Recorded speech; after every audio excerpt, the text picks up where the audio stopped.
Hello, everyone. I just want to say thank you very much for granting us this opportunity to be part of this Top Call Women. Today, I'm with Charlotte, who is amazing and really working very hard to make sure that women are empowered. Hello, Charlotte. Hello, Yvonne, and thank you to take the time out to do this with me. Thank you to Topco for participating in this beautiful opportunity and facilitating an impact. Hopefully, will change your life. Well, I'm sure you will. I have got some testimonials to say here to other people because I've been through some of the things that you're doing. And anyway, before I divulge and talk about all sorts of things, let me just ask a few questions. Our topic is empowering transformation and growth mindset. What does it mean to you? And what does it mean to everybody? Is it essential now than ever? Is that, that's my question to you. I would say the pandemic has highlighted the need for transformation now more than ever in everything that we do as human beings and who we are in our world, let alone businesses that will need to transform and are in the process of transforming. So too are us as individuals needing to evolve. And transformation is no longer something which is done by somebody else for us. It is also how we empower ourselves to transform. So businesses all over the world have already started transforming in their space of their niche. But the question is, how many of their staff are still going to want to work there, need to work there, get passionate about working there? And that relates to how we each show up in the world. And I think you'll agree, Yvonne, that being alone and home has highlighted for many human beings the need for change, the need for a better balance, understanding passion, understanding who we are, understanding individually the roles that we can play with each other. So showing up in an empowered space is how we have to move forward. What would be your take on that? So you want to tell me that it is important that people play in this space of empowerment and transformation. Is that what you said? What, with COVID, what have you been talking to other women or just people? What has COVID done in people's professional lives? Have you been talking to other women about that? What is your take on that? Definitely the take on what the shift has been for many people, and women especially, is that they want to own their lives. They want to step into that space of where they are a whole person and where all of them and their voice within can be heard. And it's done in a way which is empowering, not at the price of anybody else's success, but at a unique hidden power level. The part of them when they've had time to think and they've looked at, do I want to be a stay-at-home mom and a part-time professional? Do I want to be a full-time professional? The choices that are there. And more so, men can now be a stay-at-home dad. There's nothing wrong with it. That whole equality is being more and more empowered in the space of COVID, of where people are making choices because they want to, not because they necessarily have to. And then they think about, well, COVID's forced me to make these changes, but do I really want them? And the excitement for many people is that they love working from home. They love having space. I totally agree with you. I think COVID has taught us lots of things. Obviously, we slept in one country and woke up in another country, could not fully predict the future. But I think it has made us to sort of want to do things differently. And I recognize that women today do all sorts of kinds of work. There are no jobs for men today. There are no jobs for women. So when we talk about the difference between growth or the fixed mindset, what exactly do we mean? Well, throughout the ages, every single one of us has been shaped by our conditioning. And our conditioning being what we were taught to think, how we had to behave, what we were allowed to do, not allowed to do. And that has many layers and levels in it. So, on the point of a mindset, in our mind, in our brain, we have got mindset that lives there. Our mind lives in our brain, if I can put it to you that way. So, what we were taught growing up through our cultures, through our education, through our peers, our families, is certain ways of thinking. And it's been identified for over 30 years already that there is either a fixed mindset or a growth mindset as a base level. So if you look at a fixed mindset, it's someone who believes that they can maybe only be a doctor for their whole life. And So there's no room, I won't say for expansion, but it's there's no room for any other thing except that. So one will be fixed in saying, this is the direction that I'm taking. No matter what, I am not changing. Is yes, that what you mean? and that's often in place because of a fear of failure versus being Is it excited. fear of failure? Uh, uh, is it fear of failure, Charlotte, or fear of the unknown? Both, Or probably not both, being Yvonne. able to predict the future or predict the markets? And you know, you're so right. There's no fixed cast in stone rule that's going to say what you're doing is going to be successful. The only thing you can rely on is wanting to do more and believing that you can do more. And that's the difference between a fixed mindset and a growth mindset. So the growth mindset is someone who looks at failure as a lesson. They look at opportunity, they see possibility. So it's essential for us to have a bit of both, because the fixed part of your mind will help you to stay focused on a task. So if we could equate it to like a left brain and a right brain, your left brain being more logical, more structured, and the right brain being wild and excited and creative, it's kind of like taking the structure and thinking with opportunity in that space. So anyone can develop a growth mindset if they want to and if they believe it. So we know neuroscience has proven that in the brain, our behaviors and our mindsets are made up of repetitive behavior. So how I explain it is that if you look in the bush, in the veld, you often see paths going like this, where the animals follow a certain trail, and they're never straight. You know, very rarely are they straight.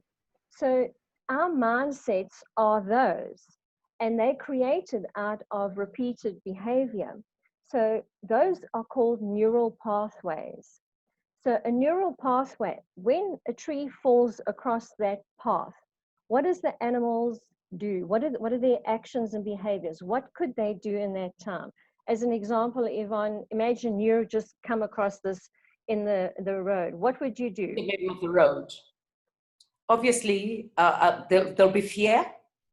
I wouldn't be able to think if I should remove the tree and move forward, or probably drive back, if I was driving.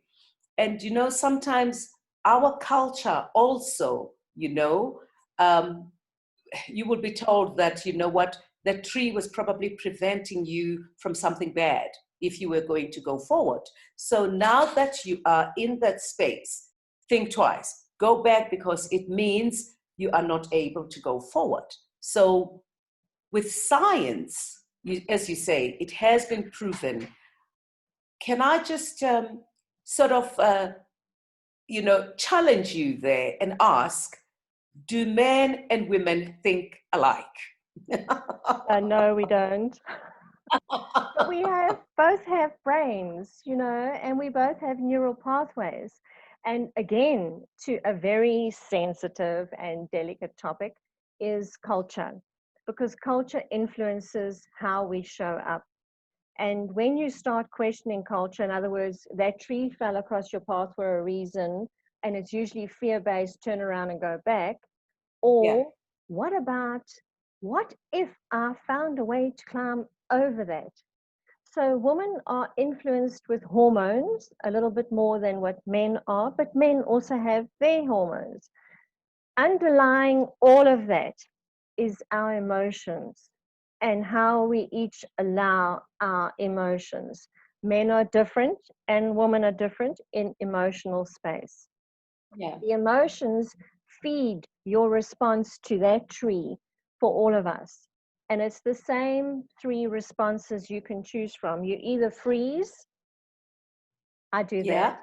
or you fight, Yes. or you run, you flee. So, I think sometimes, Charlotte, I think your instinct or your gut feel will tell you if I'm in trouble or I need to do something. I think even in business, I always say it is very important that people take risks. You know, in any business, if you are not going to take risks, you're not going to succeed. That's just my philosophy. But there is a great difference between being reckless and taking risks. And I need to say to you, different people do things differently, but I really have to thank you, you know, for giving me the tool that challenged me and that made me to have some kind of introspection and made me want to do things my way or differently. Please, can you tell us more about the YHG tool, how it works, how can people rely on it? Because I think really it's an essential tool. So if you can then just expand on it. I have seen some changes. I've seen some growth. I've taken some time to look into myself, challenge myself, and I grew. thank you, Yvonne. I'll never forget the one thing you said to me as a result of that process we did with the legacy for empowering your legacy was that you were inspired to do good better. So, I mean, that for me was the kind of reward I need to hear because it feeds me. And most of us out there have a voice inside that wants to be acknowledged, it wants to be fed. So, in the process of using this tool, it's called your hidden genius. And your hidden genius accesses that, what you might call the gut feel, the voice of your heart, the voice of your soul. It's the voice that has not yet been heard because we have focused on the mind only and learning this, or this. So, how I could equate it is that we have either the one way or the other way, a yes or a no. There's no gray area. That is how many of us think. It's either a pass or a fail. But But the how hidden easy, genius, sorry, Charlotte, how easy it is for people to leave or to unlearn the things that they've been doing for years to want to be able to find that hidden genius in them. it starts with their belief, and it starts with that hidden voice inside of them that says, I know I can do something. I know there's something else. It's a almost like a childlike feeling. It's that sense of knowing that there is no doubt. It is just what it is. And it's that voice that is fed with your emotion, whether you're man or woman, that voice inside of you can do something different. So without a desire to A, believe in yourself, and secondly, to want to do it. If you don't want to do it, you'll never do it and you'll never sustain it. So when we Mm. tap into that inner voice, we get passion, we get vision, and we get unstoppable. So the idea is to marry all of that. And the tool does that because it accesses that genius voice inside of you.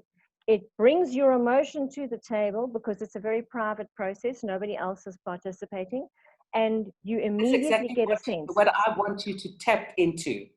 To say, if there's like 10 women in a room, and I feel, you know, I feel vulnerable, and I'm not able to sort of express myself. How is this tool going to help me to do the things that I need to unlearn or to progress with my life, whether it's in business, whether it's being in my community or in my professional space? That inner voice feeds from confidence. And again, it's fed from a self belief, a belief in who you are, a belief that you can do things differently, and that your voice does matter. So, the only way for you to master that feeling of vulnerability, which incidentally is very powerful because it shows you that there's still more available inside of you. So, when you build your confidence, and you learn to trust that gut, that inner voice, the voice of your heart, the voice of your soul. Once you've learned that confidence, you know when you speak, you're speaking from a place that nobody can doubt. And that's authenticity. That is confidence because that is you. It's not what you've been told to say or think. It's that you, the absolute vulnerable version of you. And that's wanting to do that is growing your mind, and then that translates to different behavior. I must say that it is a great tool, and I urge everybody to have that extra tool, you know, to really help them. I've tried it; it has helped me in many ways, and I need to say to you, I would like you to make sure that more women have this tool to be able to do the things that they do and not doubt themselves. Because, you know, sometimes we fail because we doubt ourselves. You know, we're not sure if the doors are going to be opened, particularly even for younger professionals. They go in there with less experience, and some are lucky to have mentors, and they really, really help them. But I think really this tool is going to help more women. And I'm grateful to you. And I want to thank you for that. And I'd like to see more women using this tool. Before we sort of wrap up, is there anything that you really, really want to say about the positiveness and, and less doubting, you know, for particularly for women? Because, you know, it's actually very sad that most of the women have to be mothers, they have to be wives, and they have to be professionals. Is it important that a woman then chooses to say, I'm going to take one and leave the rest, or we as women can multitask? Please expand on that. Beautiful way to wrap up. Thank you. The reality is we can focus on one task at a time and with absolute fullness. So if I say to you, to all the women watching there, what is this? It's a pen. A pen? we Yes. we cannot recognize somebody else's uniqueness or greatness or until we've learned our own, until we've learned to recognize it. When you work with women, and to quote you, Yvonne, you know, when we learn to work together like that, not compete, we can do that only when we recognize somebody else's beautiful uniqueness. And every single person has got a different uniqueness. And when we get to that point, you will recognize, you know, maybe I actually don't want to be a CEO, because we all know that parenting is the most important leadership job in the world. There's nothing wrong with whatever you're a CEO of. It's how you own it and how you recognize your valuable role in that space as the beautiful, vulnerable, and powerful you. Does that answer your Wow. question? Wow, you actually did. I think it is important. And I'm sure whoever is watching this conference, they will probably agree with us that each and every one are unique in our way. And as you rightfully said, Charlotte, that maybe I don't want to be that CEO. Maybe I don't want to be a manager, but I want to be a manager in my household. So I think that whole fear or wanting to do things because we want to please other people, we should be very, very, very careful. Because as you said, we are all unique in our spaces, and we can do things differently, but there's a lot that we need to learn and be very confident in whatever we are doing. And Do you empowering agree with? ourselves. Empowering Exactly. ourselves. What's being confident really? It's when you have been empowered, you are able to say no to this. I know other people, I know so many people who will take so many jobs, take so many things, and they will finish them, on time. And sometimes other people take more than they can chew. And then they think, oh, I have failed. But I think one has to have limits. You need to know what you can handle and how you can handle that, and without being pressured. So true. So true. Know your limits, know your empowerment status, know what you want, and believe in that. You are not everybody else. You are you. And you cannot be everything to everybody. So Well, I true. think, I think, Charlotte, thank you very much.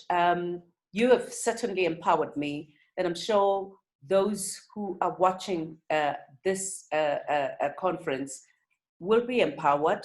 And I think there is a lot. If we all agree that we're all unique in our way, and that if we work together as women, not to compete, but to complete each other, we will reach our destination, and we will all come out victoriously. Definitely. Echo that 1000%. Thank you, Yvonne. Thank you for doing this with me. Most appreciated. It's been beautiful to spend time with you. It's been an absolute honor to work with you. And to Topco, thank you for seeing our vision.